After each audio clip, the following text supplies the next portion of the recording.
And it pretty soon became obvious that XML was the basis on which we could build a dictionary to share information, and maybe even an object-oriented model that went beyond a simple dictionary.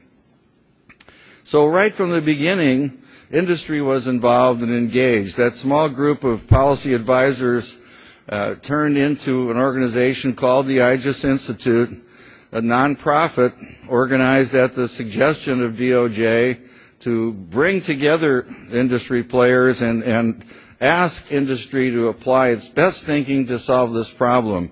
It grew from the initial 12 companies 10 years ago today to now 265 companies who are engaged working through the IGES Institute, which is a nonprofit, company-neutral, technology-neutral way to have a bridge between government and industry so that we may have a single voice of industry and that the government can come to one place and get the advice it seeks on how to do how to solve this very important national problem.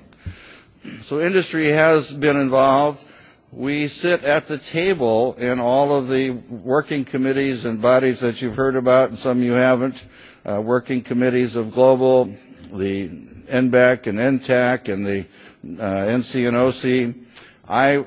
This was kind of a symbol of the extent to which this partnership was developed when I was asked to be the co-chair of the NEAM Communications and Outreach Committee. It's very unusual for a non-governmental person to be invited to be in a position such as that in a major national program, but the people at DOJ and DHS and the PMISC saw the importance of having industry involved and asked me to carry on that role. And I've been honored and pleased to participate in it. But the point of all this is that industry has not only a moral obligation, in my opinion, to get involved in this information sharing effort, but a very selfishly motivated, profit-oriented reason for doing so. This is not something that companies need to get involved in only to do good, but there's nothing wrong with doing good. But there are clear ways to increase revenues and profitability by supporting the proliferation of NEAM on a national scale. Now, make that as clear as I possibly can. If for no other reason, if you're doing business with state and local governments in particular, every grant related to IT technology, as has been mentioned earlier, that comes out of the Bureau of Justice Assistance Grant Program, the COPS program in DOJ, or the Department of Homeland Security, every one of those grants has a special condition with identical language across all three of those organizations requiring that what you build be NEAM conformant.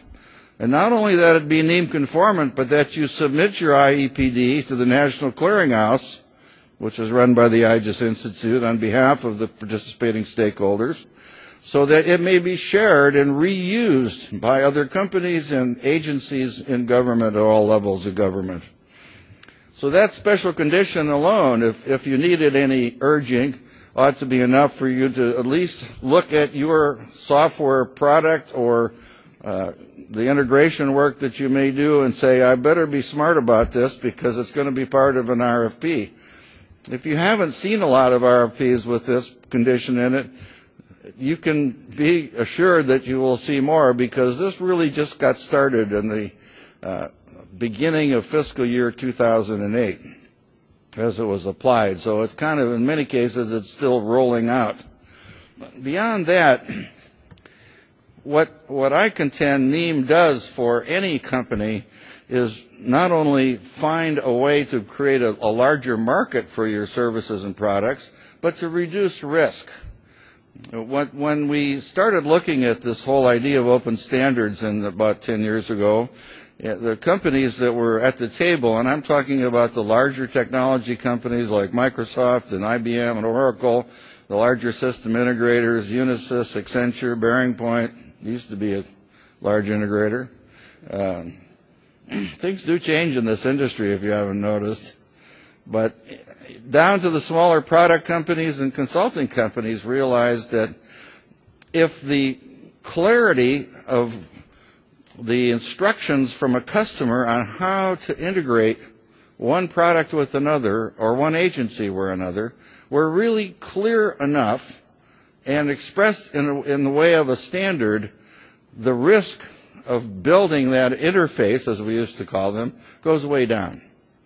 And therefore, the opportunity to at least keep your profitability on that job is preserved. I'll tell you a little story about my nefarious background. I had a company some years ago that took a contract to build an interface to the Indiana State Police message switch from Fort Wayne, Indiana. And we were told it's just a simple IBM BiSync 3270 interface, it's not a big problem. And so we priced it out and went into this effort to build a records management system for Fort Wayne, and we soon discovered that what they had billed to us as a simple BiSync 3270 protocol was no such thing. In fact, they had hired a consultant who neglected to implement about half of the escape sequences that were required to meet that standard. And it almost bankrupted us, because there was really no standard. And prior to NEEM and its predecessor, the GGXDM, in this whole field of law enforcement and justice, there were no standards for exchanging information on a computer basis between systems. Every state had its own unique message switch protocol, and companies went broke left and right. Now, you might say, if you're a practitioner, who cares if companies go broke? That's their problem. They shouldn't be, misestimating their costs. But I contend to all of you that when a large number of companies go broke in any industry, it hurts that industry. And if the understanding and the specifications for building ways to exchange information are not well enough defined so that many otherwise intelligent companies go broke building them, then there's a problem in that industry, as there was in the law enforcement industry. This problem gets much more complicated when we start thinking about cross-domain information exchanges. If you look at standards, for example, as we have recently begun to face the potential of interfacing with public health agencies and looking at other standards such as HL7, which are completely different in their foundation from the way NEEM emerged, the complications of dealing with other systems of standards, other expressions of meaning in data become enormous.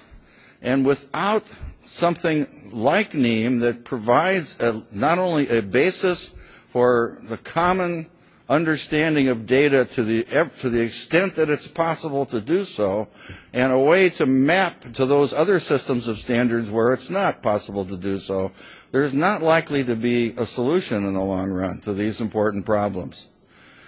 Those of us that have been involved from industry in the development of NEEM and the support of NEEM and its evangelism to the state and local world as well as federal agencies are convinced that this is a problem that we all have to find a solution to. This is not just about making more money for industry, nor is it about just doing more exchanges from a practitioner perspective. We must, if we're going to make progress in this country in resolving any of the critical issues in improving the quality of justice in America, in improving the productivity of agencies, reducing the cost of government in every aspect that we're looking at every turn you will find information sharing to be at the heart of the answer to any of those improvements. And I don't care whether it's reducing gang violence in America or improving offender reentry or responding better to earthquakes and natural disasters. Information sharing is at the heart of any significant substantive improvement you wish to make. So we have to be involved in this. We all have to be involved in this if we really want to achieve what we all wish, and that's a better America. Thank you. Thanks, Paul. Now, last but certainly not least, is an opportunity for all of us to hear from Donna Roy. Donna assumed the role of executive director just this past year, and is really the driving force behind getting this week up and running. Her and the NEEM PMO staff and our partners have really done a tremendous job. So based on that, Donna's just a little bit of background. Donna, for those of you who don't know, comes from a military background. For those of you who need a little more specific, she's a Marine. Beyond that, she also has a long history in private industry, as well as running her own business. And she also now has the responsibility of being the director of the enterprise office for data management for DHS. With that, I'd like to turn it over to Donna to talk about where we're headed with NEEM.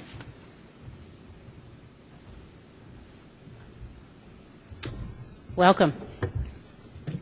Isn't this a fabulous hotel? Isn't it? The first time we came out here with Alex about 2 months ago, I thought we couldn't have picked a better hotel. So I'm going to talk to you a little bit today about what I'm going to talk about more in depth Thursday morning. But I wanted to say I apologize for not being here to greet you. I was on the phone with Vivek Kundra and Richard Spires, my new CIO. And I think you're going to be really pleased if you hang around for Friday. Let's just say I'm very positive about the way things are going with our relationship with the federal CIO. So for those of you who have asked, please do come by Friday. So if you look at NEEM, if I close my eyes and I say, where is NEEM going, which happens about every night around 11:30, 12 o'clock, I think there are multiple paths, right? So you guys got to loosen up. It's not so serious. There are multiple paths that NEEM can take. So today, NEEM is a force for IT renewal, right? So in the Department of Homeland Security specifically, it's a force behind how we are re-architecting how information leaves our system. So getting the data out of our legacy systems into the hands of people who need it. Great force for IT renewal.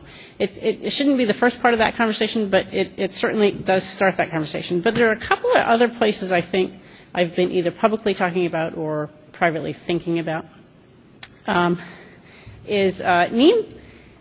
what is NEEM's role in acting as that bridge for unstructured data? So today, probably there's more, well, I know for certain, there are more unstructured data than there are data in databases, data containers of some sort. So there's a lot of unstructured data. What is NEEM's role in helping kind of ensure some semantic interoperability across some of that unstructured data? So I'll tell you more about that. There's a little teaser Thursday morning. Also, there's probably a role for NEEM in the cloud computing, the whole push to federal clouds, private clouds, public clouds, all kinds of cloud computing, right? Everyone, first, who knows what cloud computing is?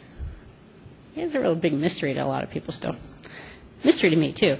And when I talk about it as data available to any authorized user on any device, regardless of where they're at, right? So it's data out here, wherever I need it. So to me, that's cloud computing. It's services, it's software as a service, it's a lot of things. But what's NEEM's role in kind of help package that data up?